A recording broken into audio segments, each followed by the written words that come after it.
almost 15 years ago, about the same time of the year, when the monsoons were at their peak.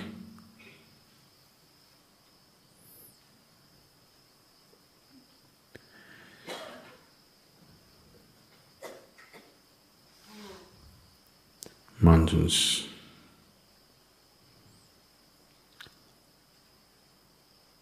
that particular year was of such intensity, and we were sitting in the same place.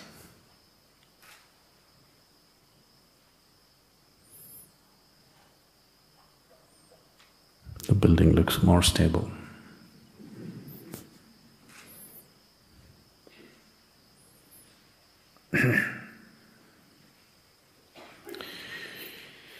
Things happened in that little hut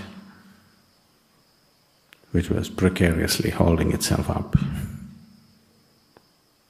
threatening to collapse any time. Too many things happened.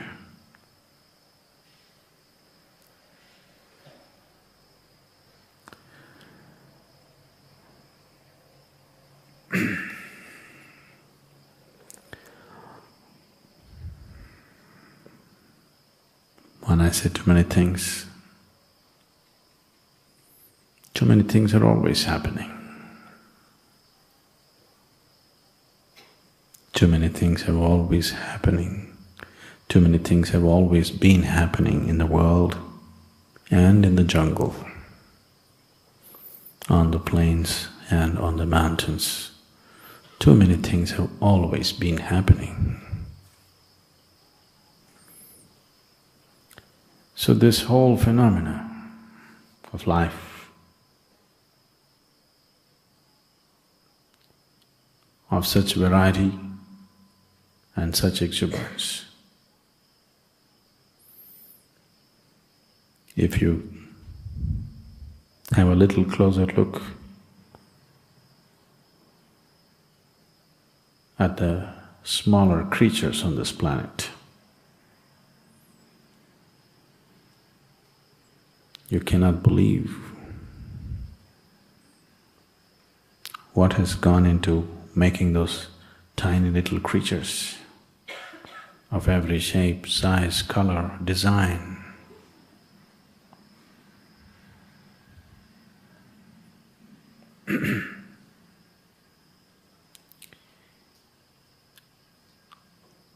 Unbelievable volume of detail.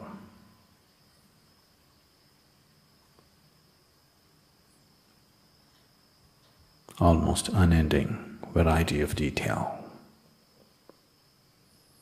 This whole process of life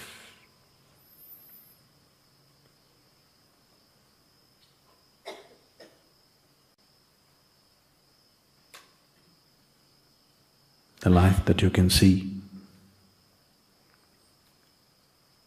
and the life that you cannot see, too much is happening.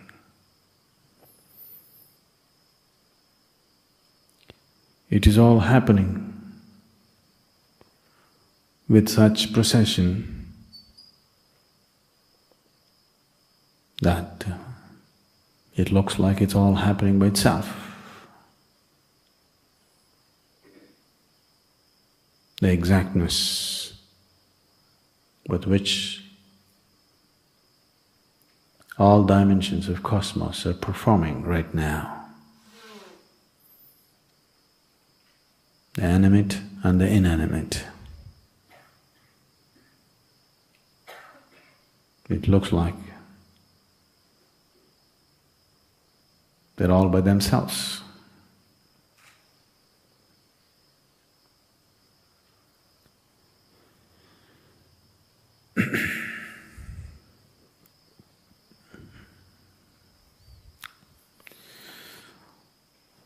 Once a month, I get an order from the publication department. Signed Alexander. I'm sorry, Alexandra. So I can't ignore. Sadhguru, it's time to write a poem. We need a poem for forest flower. We need it in the next 12 hours, 15 hours, 24 hours. Usually that's how it comes. So I haven't failed them, but I have been not on time many times. So this is known as the cosmic dancer. The title is Cosmic Dancer. There is no dance without a dancer. There is no dance without a dancer. The dancer is not felt in a dance perfect. The dancer is not felt in a dance perfect. The perfection of the dance dissolves the dancer into the dance. The perfection of the dance dissolves the dancer into the dance. Reveling in the dance, one may miss the dancer. Reveling in the dance, one may miss the dancer. Absolute attention to the dance will bring forth the effulgent dancer. Absolute attention to the dance will bring forth the effulgent dancer. Only in knowing the dancer, all the dance is revealed. Only in knowing the dancer, all the dance is revealed. The speed, the rhythm and the flight are just the dancer's sleight. The speed, the rhythm and the flight are just the dancer's sleight. So, the dance is so perfect, we almost forget the dancer. But there can be no dance without a dancer. We cannot see the dancer because our vision, our attention becomes so surface-oriented. To identify the dancer in the dance, either you must get immersed in the dance, that you also become the dance, that you are not a spectator, you are it. Then you know the dancer by experience, you're touched by it. But if you want to know the dancer in its full depth, in his full depth and dimension, you want to know the source of dance, that which is the basis of the act, then you must be able to pay absolute attention. In a way, staying away from the dance. These things look contradictory. On one level I'm saying you must plunge into the dance. Another level I'm saying you must be able to watch the dance with utmost intensity.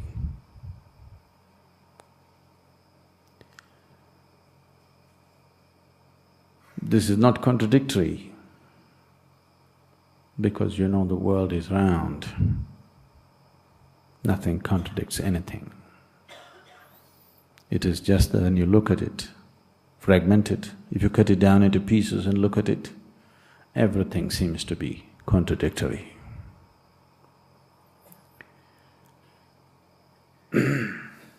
So, if you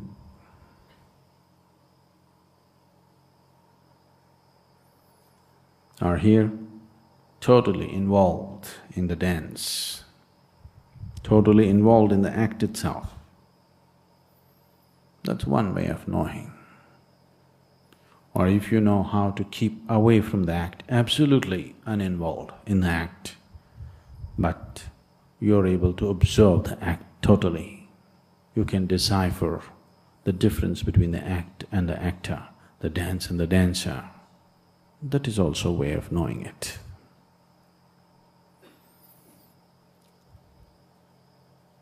The second takes much more awareness, sharpness, intensity, maybe training too. So it's easier to become part of the dance slowly as the rhythm picks up. As you get sucked into it, you suck deeper and deeper into it. One day you don't know which is you and which is the dance. Once you are a part of the dance, you cannot miss the presence of the dancer. It is just that we're inventing obstructions, hurdles and barriers where they don't exist.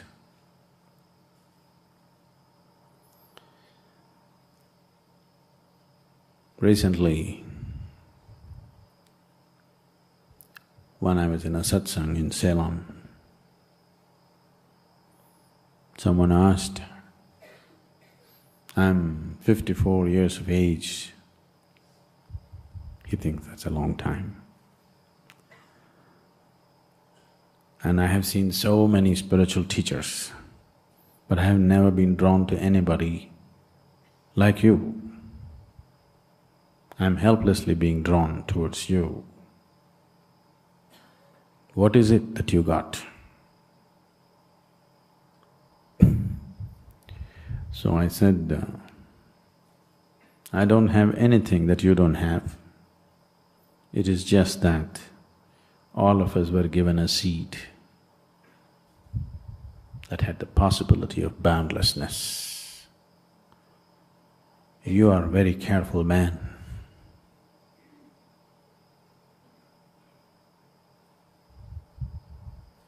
You are very careful and good, so you preserve the seed. I destroyed the seed and made it into a tree. If you want to make a seed into a tree, the seed has to go. If you nurture the seed, it will become a tree. If you keep seed as a seed and walk around, it's stupid actually, but it is not. Preserving yourself is considered smart. Allowing yourself to be demolished, to destroy the limited possibility of what an individual person is not considered smart. To be exclusive and to be preserved is considered smart. So after all, you are a smart man. So smart, you even conned life. Too smart.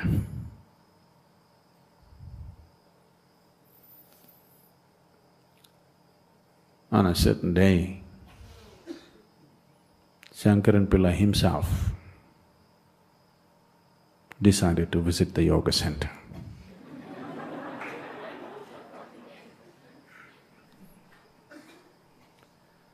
Being who he is, he was received properly, and our Swami Vibhu took him on a tour and put him up in the first floor of the Chitra block because it has the best view. You know that? Chitra block, first floor, has the best view in the whole of the ashram. So, Swami pointed at the mountains and said, "We're putting you up here because of who you are and because this place has the best view." Shankaran Pillai looked at it and said, "Yes, sure, this place would have had the best view if only the mountains were not obstructing."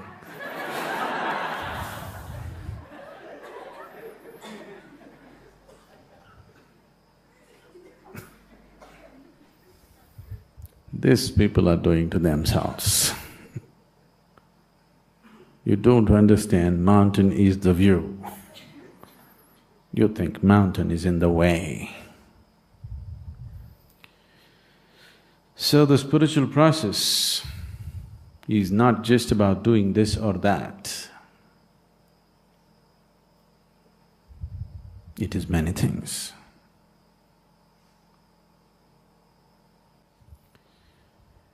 So once you become like this, there is no possibility of you being part of any act. You can neither be aware and just watch it, because that takes a different kind of dispassion, nor can you jump into it and become a part of it.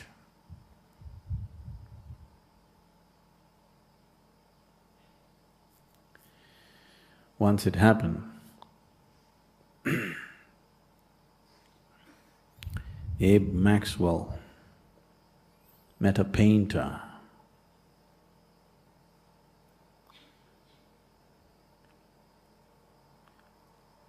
whose name was Wolkowitz. And Wolkowitz was 73 years of age and just recently had been through an eye surgery.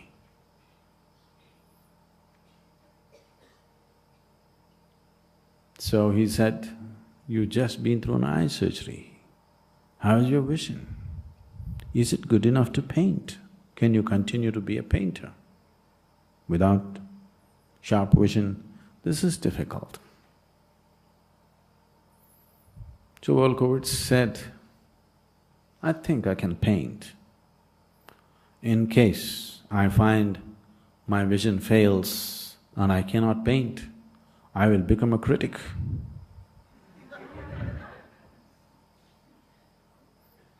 You can become an art critic if you can't see anything.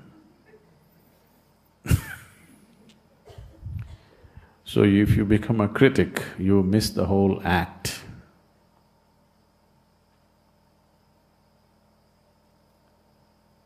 Either you be a painter or you be a lover of art. If you're a critic, you miss the whole point. You'll know neither this nor that. But this keeps happening all the time. Self-appointed critics simply waste their lives. I forget his name.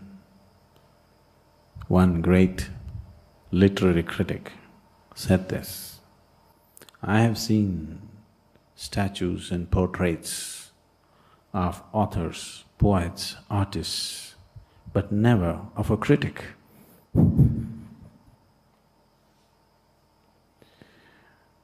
Because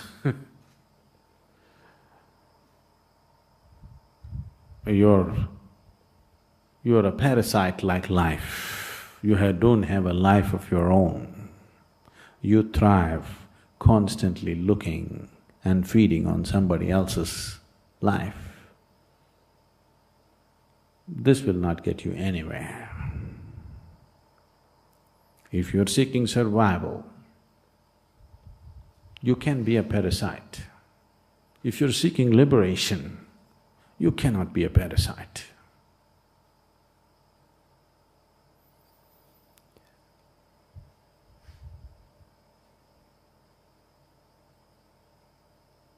A child sucks upon her mother's breast, but you don't call a babe a parasite.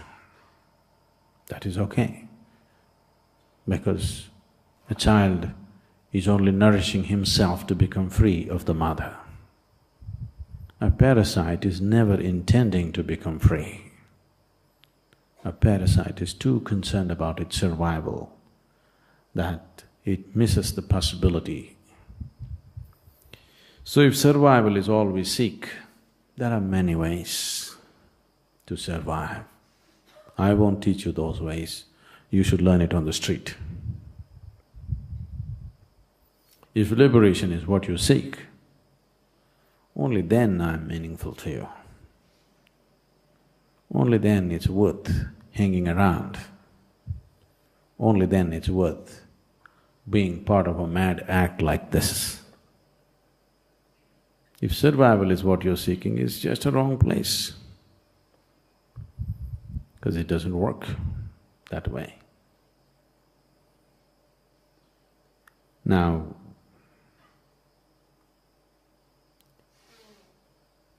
all of us have come with the same seed. But for this seed to become a tree, though every seed has come with the same possibility, between a seed and a tree, there is a journey to be made. If you want the seed to become a tree, you have to nurture it. You have to protect it. There are weeds that you have to take care of. There are too many weeds. Same silly weeds bothering humanity for 1,000,000 years. Still human beings haven't figured out how to handle these weeds. Simple things like anger, hatred, jealousy, fear, doubt, endless doubt. The same silly weeds have lasted too long because weeds don't need any nurturing. Weeds don't need any protection. Weeds don't need any cultivation, they just grow. But if you want a sacred seed to sprout and prosper, you have to weed the place, cultivate the land, manure it, and you have to make sure enough water and sunlight finds its way. If you're afraid of the harshness of the sunlight and avoid it, you will also avoid the life-nourishing warmth of the sunlight. In your enslavement to the instinct of self-preservation, you would like to avoid the sunlight, go stand in a shade, but you will miss the warmth of the life-nourishing light too. That which is the basis of life is also that which ends life. That which burns also bakes. If you're a good cook, you bake. If you're a bad one, you burn. It's a very simple but subtle operation. Baking bread, very simple thing, but a subtle operation. One who knows does it effortlessly. One who doesn't burns it up and makes it into cakes. Or he produces coal. Carbon is very good, you know. It's the basis of life on this planet. So making this work,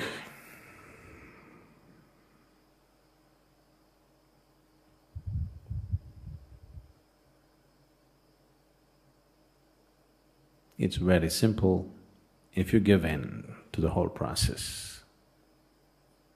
It's very hard if you resist and struggle with the simple process that is set forth. I have been talking about this in the past. When people come here, some people come as investigators. Slowly, they become students. Gradually, they become disciples. All this is fine, but if you want to be absorbed and you want to travel fast, you must become a devotee, otherwise it won't work. It takes a long time. and nobody can make you a devotee. There is no teaching. There is teaching as to how to make you into a good disciple. There is teaching as to how to make you into a good student.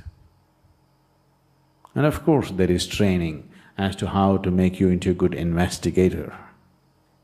But there is no teaching or training as to how to make you into a good devotee. Stand like this, say that will not make you into a devotee. By doing this act or that act, by uttering these words or those words, you will not become a devotee. If you allow yourself to become a process, if you allow yourself to become part of the dance, then somewhere when the source of the dance touches you, then you naturally become one. There is no other way to be.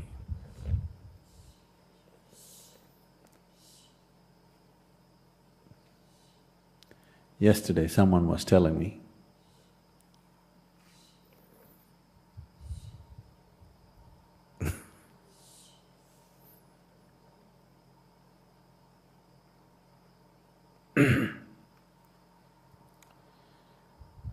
there have been moments when in the presence of the dhyana linga, I saw the whole universe. But with you, I have seen nothing.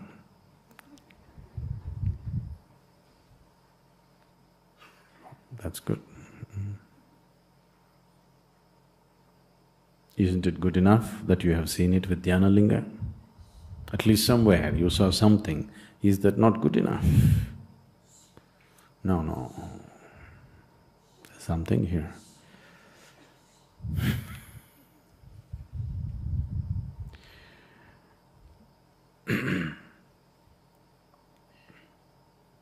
I carried dhyana linga within myself like a pregnant woman for 3 lifetimes. To be pregnant for 3 lifetimes is tough, you know. Yes. Those of you who have done it for 9 months, you know it's tough.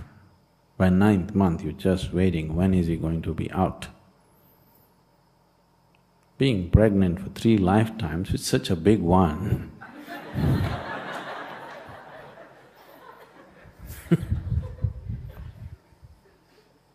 Not easy.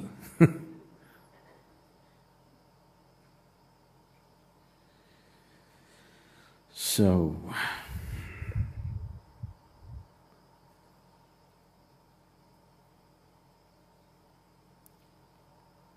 don't waste your time.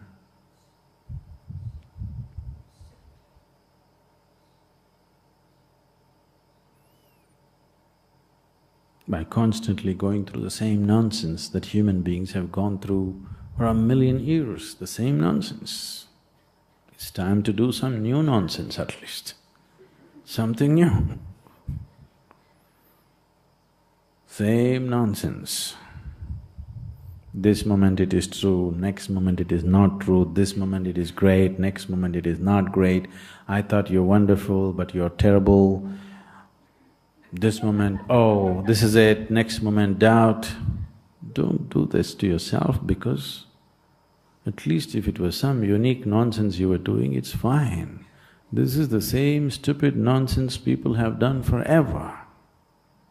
Do something new and show me. Show me some new weeds at least. If you don't show me a fabulous crop, at least show me some new weeds. There are no new weeds, people have done it all.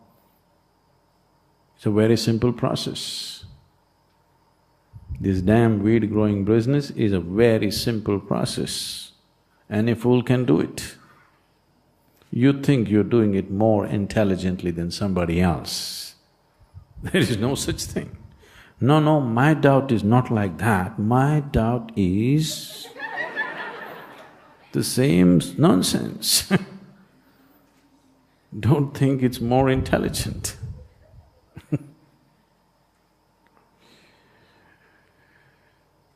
Now, I don't know anything about all this,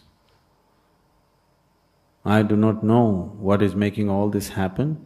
All I know is this much has worked for me. My back pain went away. All right, let's start from that.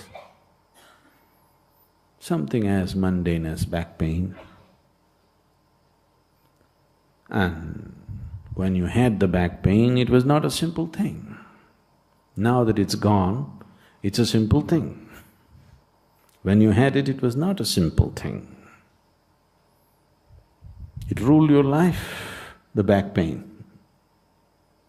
Now that it is gone, why argue and waste your time?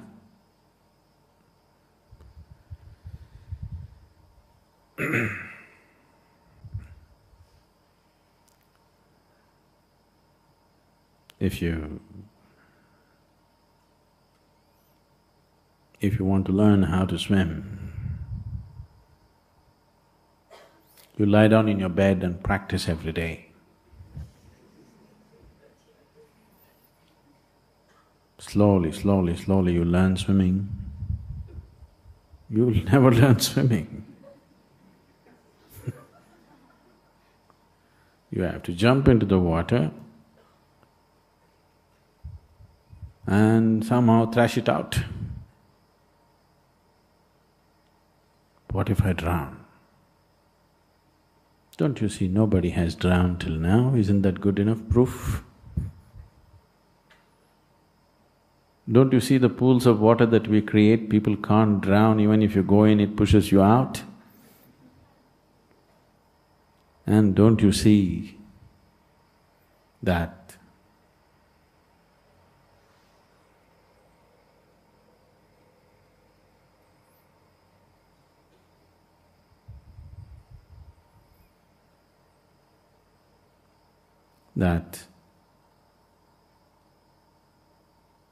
I'm not going to let anybody drown here and get into trouble?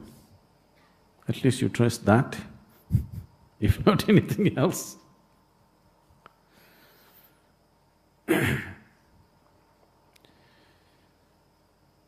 There is no other way to swim. You have to jump into the water. No, can I hold on to a float? Can I do this? Okay, do that, take your time. But without getting into the water, how? It cannot work. So, every day, when we say sadhana, sadhana, sadhana, sadhana is not just about the practice. To give you a simple sadhana, a 21-minute practice maybe right now, for the earlier ones maybe 35-minute practice. To give you a 21-minute practice, we are spending almost 40 to 45 hours with you. To give that old 35-minute practice, or actually it was 15-minute shunya, to give you that 15-minute shunya, we spent over 60 hours with you. If all that was not important, why would we spend that time with you? So when we say sadhana, it includes all that. I gave you those 3 eyes. You've forgotten? Not these. Instruction, integrity and intensity of purpose. If you just maintain this, the whole process is towards taking you towards an all-inclusive state.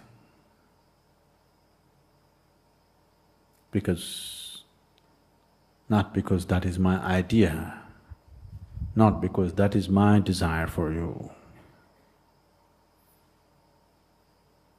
because that is the nature of the Creator. And the seed of the Creator is within, and it will not rest.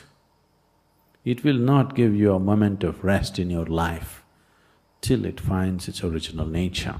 Don't you have any hopes about knowing what peace is, knowing what bliss is, without allowing Him to have His way? Don't you have any such stupid hope? you will never know a moment of rest in your life. You will never know a moment of peace in your life. You will never know a moment of absolute ease in your life till you allow him to find his way. Otherwise, he will not let you rest, never. Sadhguru, a pupil asked, "Is it best for me, Master, to walk the straight path, or would it be better for me to choose the crooked path on which my spirit leads me?" The Master replied, "He who takes the straight path north sees the north. He who takes the straight path south sees the south. He who takes the straight path east sees the east. He who takes the straight path west sees the west. And he who walks the crooked path sees all the directions." Please comment.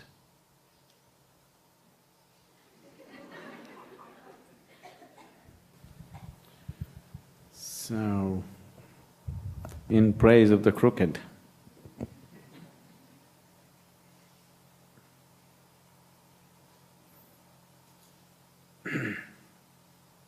there was a crooked man.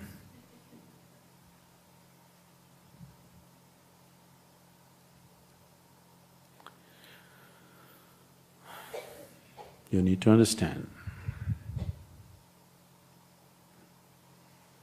this… Who said this? Do you know who said that? No? No, not the question. Who was the master who said that? No? Okay. Okay, probably, most probably from the Zen tradition.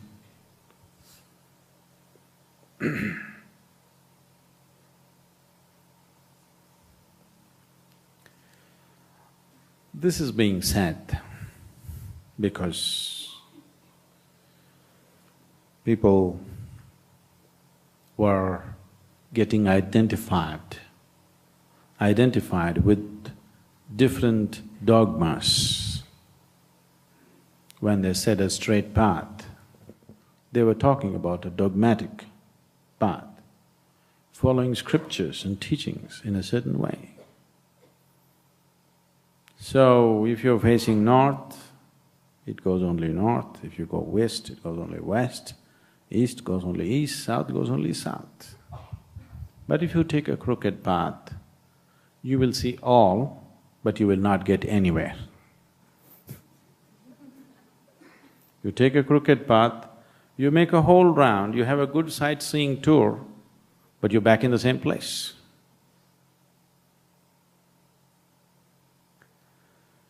So, are you here to do sightseeing or are you here to get somewhere? That's a question.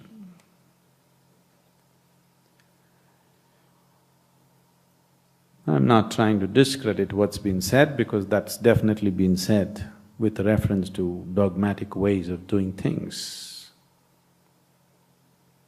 But I want you to look at it, because if you are thinking a crooked path means that you can afford to be crooked, there is no such path.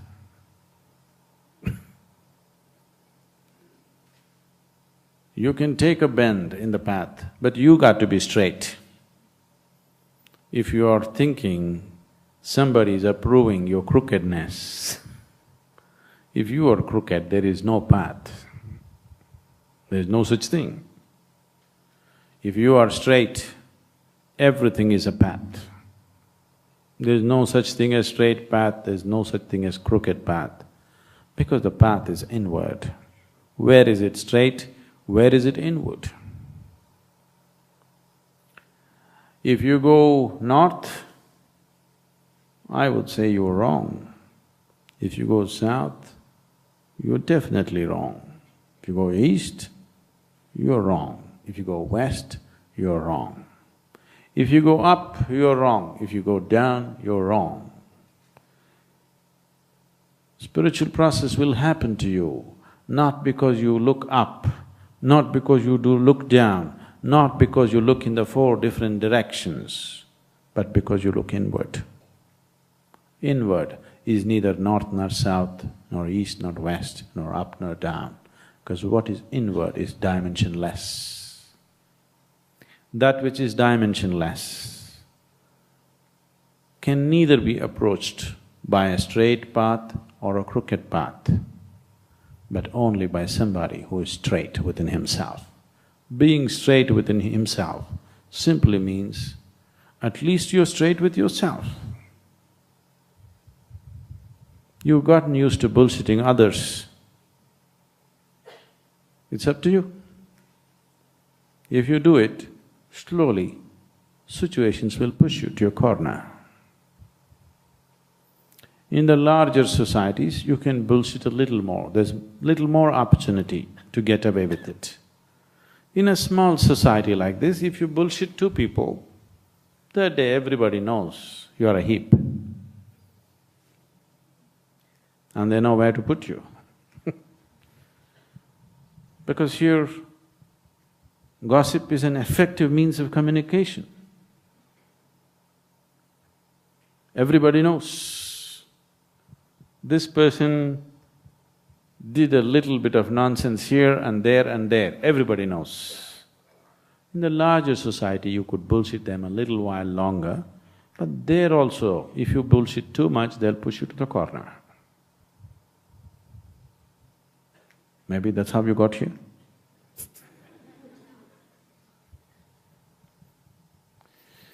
So, if you want to go anywhere, the first and foremost thing is that you are straight. Then don't worry about the path, whether it's straight or crooked, up or down.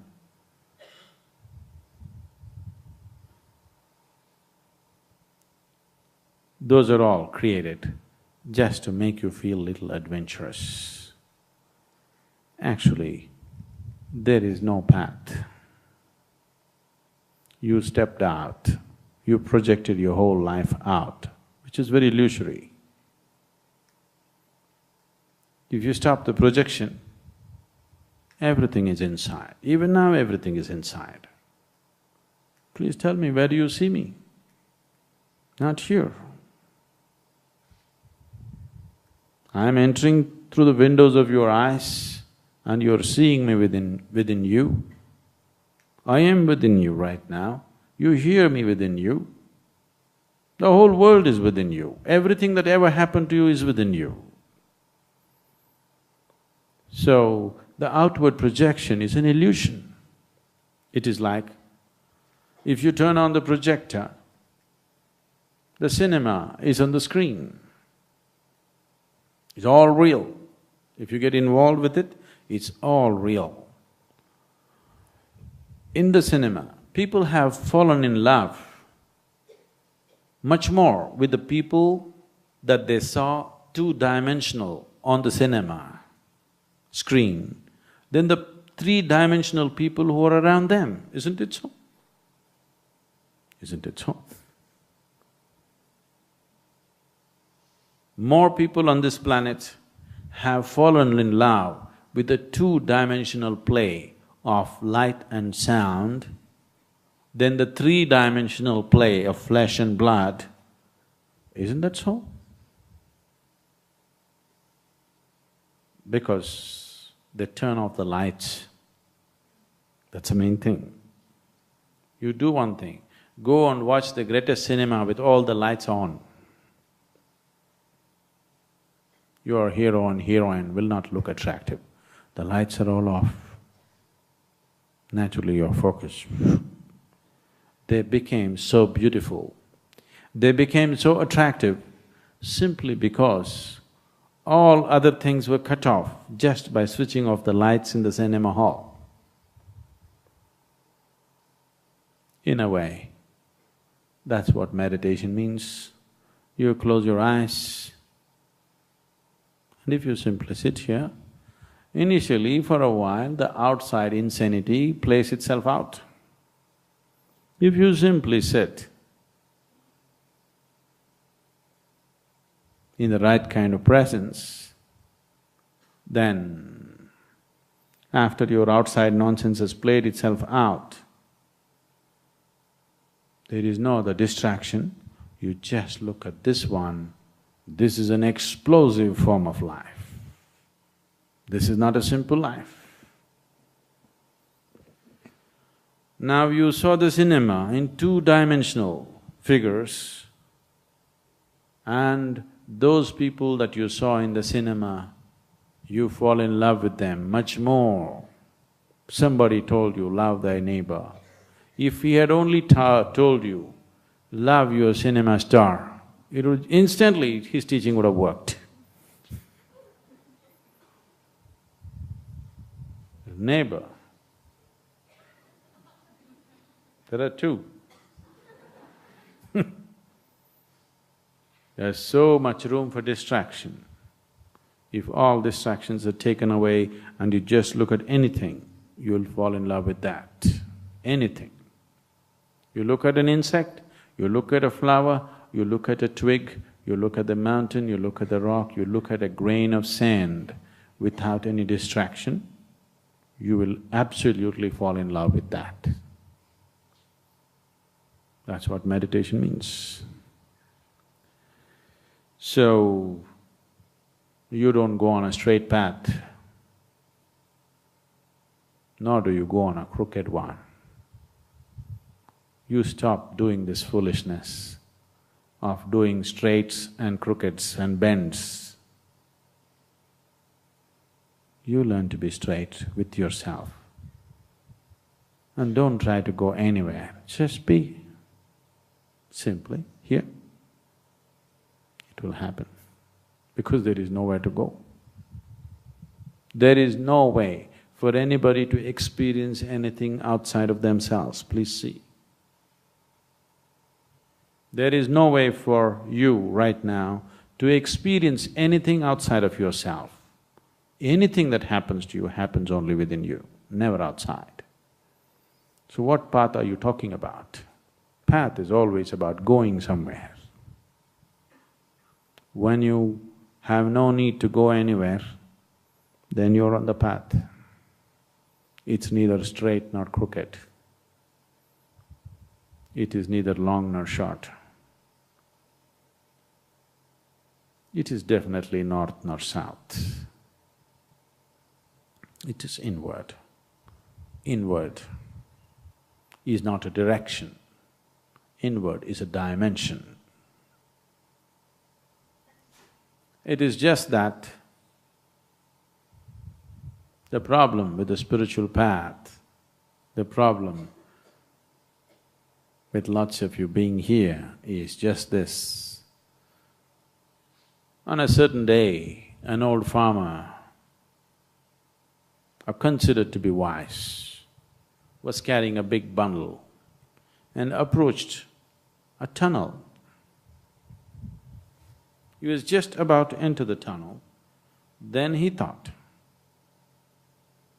it's all right, the tunnel is wide enough here, I can enter this, but that little hole that I see there, I'm sure I cannot get out of it. And he backed out.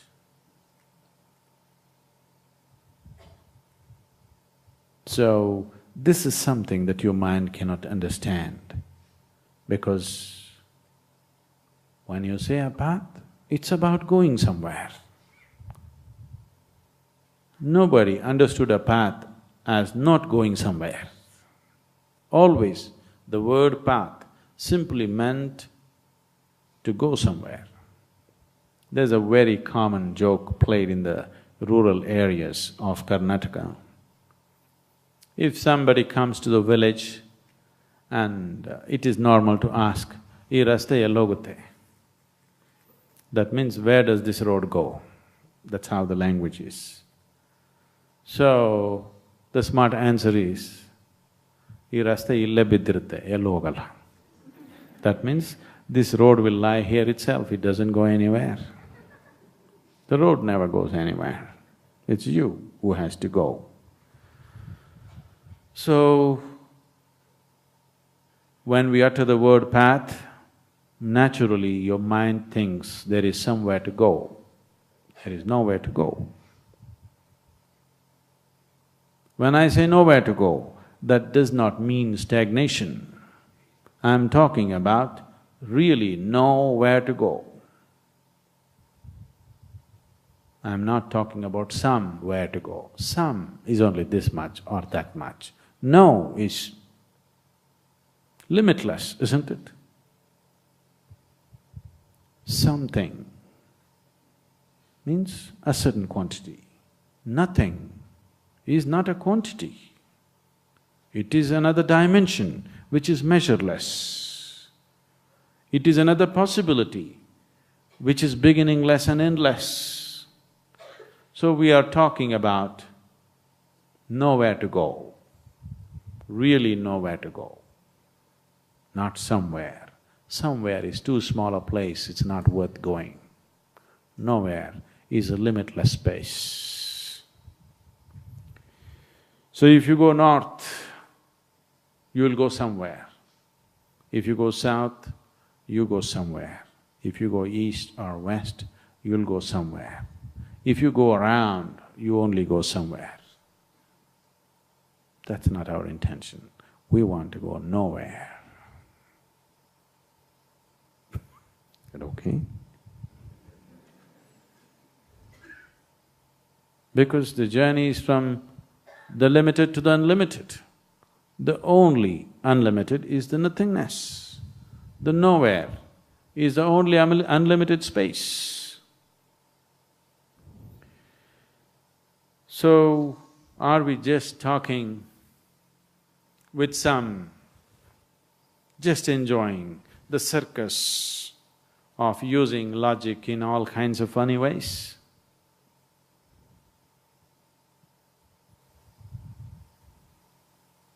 You ask the question because still your mind is in such a state that every day it thinks up a new way of avoiding it. It's innovative. You're all very innovative, aren't you? Every day you come up with a new reason why it cannot be done.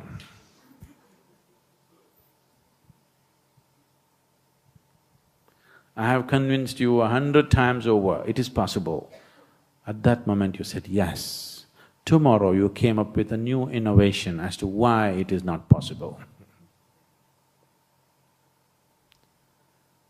So still the mind is in that state. So you like this logical mind which seems to come up with lot of innovations to keep you in its own ambit, to keep you within its limitations. So let us look at it from its perspective, from the perspective of the logical mind.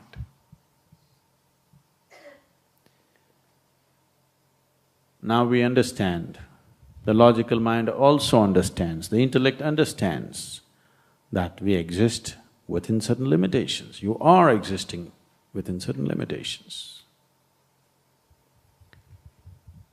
And you also know you have to go beyond these limitations. Many times you have crossed some limitations and immediately you found the next range of limitations. You cross these mountains, the next range is ready. You cross that, the next one is ready. Those of you who have actively crossed, you have seen again and again there seems to be new mountains. Some of you like the same old mountains. You up and down the same thing, that's different. So the logical intellect, if you apply it with sufficient intensity, it clearly realizes that it is not the vehicle to take you beyond. So, if you do not know how to transcend the intellect, at least frustrate the intellect. Yes. You do not know how to transcend it, at least let it get frustrated, beaten. Then it lies low. When it lies low, we can do things with you. If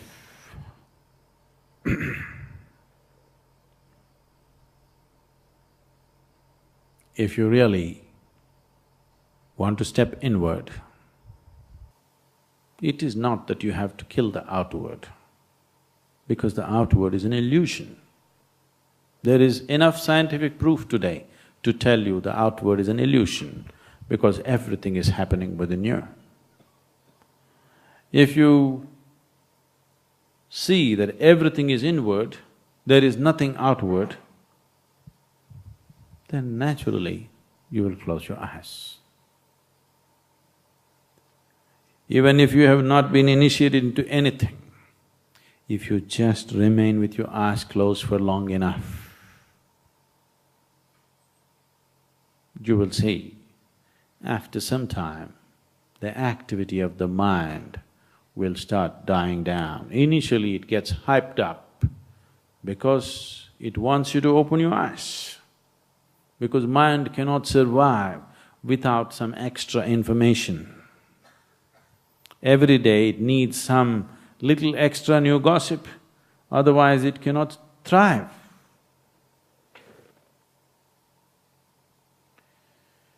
So, if you simply remain with eyes closed for long enough, you will see the intellect will just lie low. It will be like your pet dog.